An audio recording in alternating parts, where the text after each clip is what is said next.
Video में हम वही चर्चा करेंगे और किन-किन सावधानियों को हमें रखना चाहिए। तो सबसे पहली बात तो ये होती है कि पशुपतिनाथ व्रत की जो पूजा है वो सुबह के टाइम और शाम के टाइम दोनों समय की जाती है। शिवालय में जाकर के ही की जाती है और 5 सोमवार तक ये पूजा की जाती है।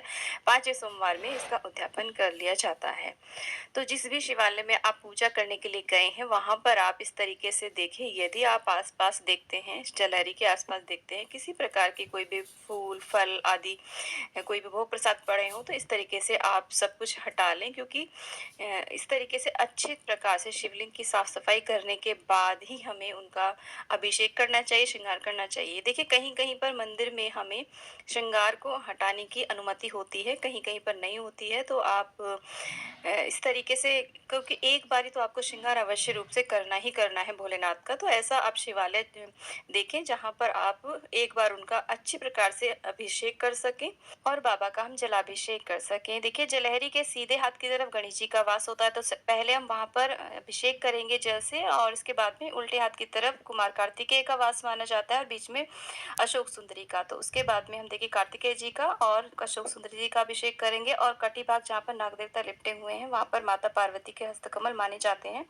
तो उसके बाद में वहाँ पर जलाभिषेक करेंगे। उसके बाद हमें शिवलिंग का जलाभिषेक करना है और कहीं-कहीं पर मंदिर में जो एक कलश लटका हुआ होता है जिसमें से लगातार जल की बूंदें शिवलिंग पर गिरती रहती हैं, वहाँ पर हम जल डालते हैं और क्योंकि वहाँ पर भी शिव जी की पांचों पुत्रियों का वास माना जाता है जो कि जल क्रीड़ाएं करती रहती हैं, उसमें भी जल हमें अर्पित करना है।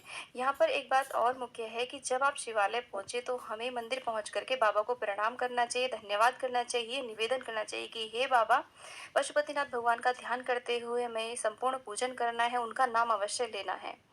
तो हे पशुपतिनाथ बाबा, हमने आपकी कृपा से आपके ये व्रत का नियम उठाया है, हमारे ये व्रत निर्विघ्न संपन्न हो, हमारी ये मनोकामना है, आप इसे अवश्य ही पूर्ण करें बाबा। उसके बाद में देखिए नंदी जी का भी हमें विशेष रूप से जलाभिषेक करना है क्योंकि नंदी भगवान ही है माध्यम जिसके जरिए हमारी सारी बातें भोलेनाथ तक पहुंचती हैं। जो मूर्तियां आदि लगी हों उनका भी आप जलाभिषेक करें, उनका भी आप पूजन करें। नाग देवता जो कि भगवान भोलेनाथ को अत्यधिक प्रिय होते हैं, भगवान भोलेनाथ का श्रृंगार होते हैं, उनका भी हम इस प्रकार से जलाभिषेक करेंगे। अच्छे प्रकार से हाथों से मल-मल करके हम सभी का जलाभिषेक करा देंगे। हाथ में इसी प्रकार की कोई आप चूड़ी आदि ना पहने, अंगूठी ना पहने जिससे कि घर्षण हो हमारे शिवलिंग के ऊपर। तो आप चूड़ी चाहे तो आप कलावा आदि बांध सकते हैं या फिर चूड़ियों को ऊपर कर करके ही आप अभिषेक कराएं और उसके बाद में पंचामृत से अभिषेक करें। नमः शिवाय मंत्र का जाप बोल सकते हैं आप। तांबे के लोटे से हमें पंचामृत अर्पित नहीं करना है। अगर कोई सुविधा नहीं है तो जो भी टिफिन में किसी भी आप गिलास में लेकर के गए हैं उसी से आप अर्पित करें। उसके बाद में हमें शुद्धोदक स्नान कराना होता है भोलेनाथ बाबा को। पंचामृत को हमें तांबे के लोटे में नहीं डाल करके अभिषेक कराना है। तो मैं एक टिफिन में लाई थी तो मैंने उसी से अर्पित कर दिया है, ऐसा कुछ नहीं है। अगर है आपके पास अलग से पात्र, क्योंकि थाली में बहुत सारी सामग्री हो जाती है, स्पेस इतना नहीं रहता है, तो मैंने उसी से अभिषेक कर दिया है।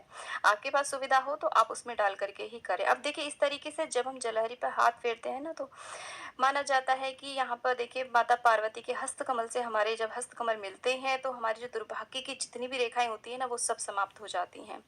उसके पंचामृत से स्नान कराने के बाद में हम शुद्धोदक स्नान अवश्य दूर्वा अर्पित कर देंगे और मौसमी फल कुछ भी आप लाएं, जिस भी मौसम में आप व्रत कर रहे हैं वो भी आप बाबा को निवेदन करके इस प्रकार से रख देंगे। शिवलिंग के पास हमें रखना है, शिवलिंग के ऊपर नहीं रखना है। और जब आप भोग प्रसाद अर्पित कर दें तो आपके पास यदि है तो आप एक पान अवश्य रूप से अर्पित करें। उसके ऊपर आप लौंग, इलायची और सुपारी इस तरीके से रख के यहाँ पर तांबुल के रूप में एक पान अर्पित कर दें।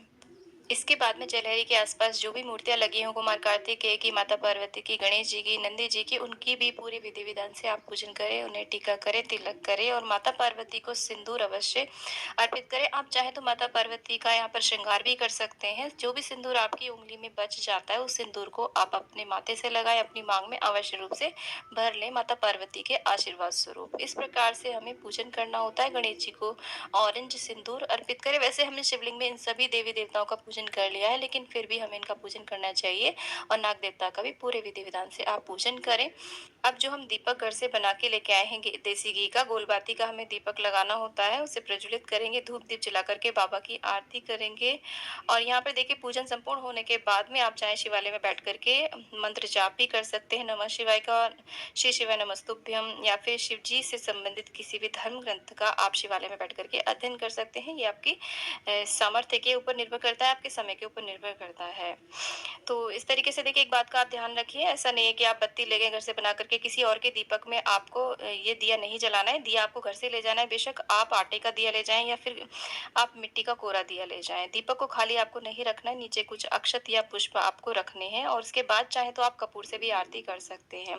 दोस्तों ये जो व्रत है वो मंदिर में ही क्यों किए जाते हैं, शिवालय में ही क्यों किए जाते हैं? क्योंकि मंदिर में शिवलिंग की जो स्थापना होती है ना, पूरे विधि-विधान से प्राण प्रतिष्ठित होते हैं वो शिवलिंग, और उनकी आराधना करते-करते काफ़ी लंबा समय हो चुका होता है, तो मंदिर के शिवलिंग में भक्तों की आस्था की मंत्र की शक्ति, मंत्रों की शक्ति समाहित होती है। अगर कोई ऐसी समस्या है कि आप मंदिर नहीं जा पा रहे हैं, तो बेलपत्र के पेड़ के नीचे बैठ कर के आप इस पूजन को कर सकते हैं या फिर घर के पूजा स्थल पर भी कर सकते हैं, परंतु इस पूजन से हमें अपनी पूजा का संपूर्ण फल नहीं मिलता। संपूर्ण फल हमें तभी मिलता है जब हम शिवालय में जाकर के ही पशुपतिनाथ व्रत की सुबह की और शाम की पूजा करते हैं। तो इस तरीके से बाबा की हम आरती करेंगे और प्रार्थना करेंगे और एक ही शिवालय में हमें जाना होता है। ऐसा नहीं है कि बार-बार हम मंदिर बदलते रहते हैं, एक ही शिवालय में जाना होता है, एक ही शिवलिंग का हमें अभिषेक करना होता है। आप इन व्रतों को चाहे तो कभी भी किसी भी सोमवार से स्टार्ट कर सकते हैं। सावन में यदि इन व्रतों को शुरू किया जाता है तो बहुत ही ज़्यादा शुभ रहता है, क्योंकि सावन में बाबा भोलेनाथ पृथ्वी लोक में ही वास करते हैं। तो आप सावन में भी इन व्रतों को स्टार्ट कर सकते हैं, क्योंकि सावन के महीने में यदि हम भोलेनाथ का कोई भी व्रत अनुष्ठान करते हैं तो बाबा बहुत ही जल्दी शीघ्र प्रसन्न हो जाते हैं और हमारी सभी मनोकामनाओं को पूर्ण करते हैं, क्योंकि सावन के महीने में भगवान भोलेनाथ ही सृष्टि का संचालन करते हैं। चातुर्मास लगा हुआ रहता है, तो 4 महीने के लिए भगवान भोलेनाथ पृथ्वी लोक में ही वास करते हैं। तो आप सावन के महीने में यदि इन व्रतों को स्टार्ट करते हैं तो बहुत ही शुभ रहता है और कल्याणकारी रहता है और आपकी सभी मनोकामना पूर्ण हो। उसे हम लेकर के घर आ जाते हैं अपने, और जो भी जल बचा करके लेकर के आए हैं उसको अपने घर में छींटा दे देते हैं, अपनी आँखों से लगाते हैं, परिवार के सदस्यों की आँखों से लगाते हैं और जो घर में पीने का जल है ना, कुछ बूँदें उसमें भी डाल लेते हैं, तो बहुत ही शुभ रहता है। इससे घर में बरकत आती है, सुख समृद्धि आती है। तो इस थाली को ढक के रख देंगे, शाम की थाली हमें इसी थाली में लगानी